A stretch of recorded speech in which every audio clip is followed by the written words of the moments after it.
تو پہلے کیا ہے، آپ صلی اللہ علیہ وسلم نے نبوت کے 13ویں سال ہجرت مدینہ کرنے کا حکم دیا کن لوگوں کو؟ مسلمانوں کو۔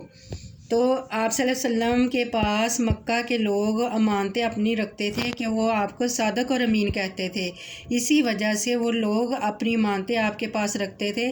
جب آپ صلی اللہ علیہ وسلم نے لوگوں کو، مسلمانوں کو ہجرت مدینہ کرنے کا حکم دیا تو اس میں کچھ کام بھی کرنے والے تھے کہ اس میں جو لوگوں کی امانتیں آپ صلی اللہ علیہ وسلم کے پاس تھی تو آپ نے یہ سوچا کہ وہ امانتیں ان لوگوں کو واپس لوٹانی ہیں۔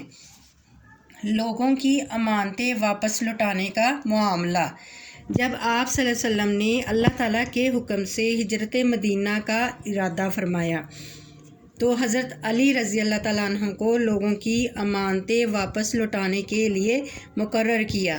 تو کن کو مقرر کیا؟ آپ صلی اللہ علیہ وسلم نے حضرت علی رضی اللہ تعالیٰ عنہ کو مقرر کیا کہ وہ لوگوں کی امانتیں واپس لوٹا دیں، کیونکہ وہ آپ صلی اللہ علیہ وسلم کے کفار مکہ جانی دشمن بن گئے تھے، اس لیے آپ صلی اللہ علیہ وسلم کا وہاں سے ہجرت کرنا بہت ضروری تھا۔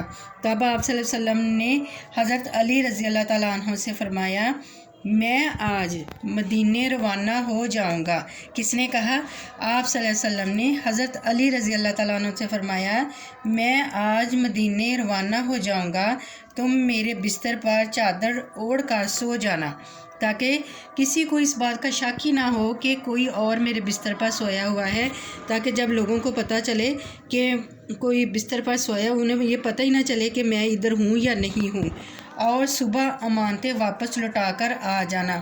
تو آپ صلی اللہ علیہ وسلم نے حضرت علی رضی اللہ تعالیٰ عنہ کو حکم دیا کہ آپ ان کی امانتیں لوگوں کی واپس لوٹا کر آ جانا۔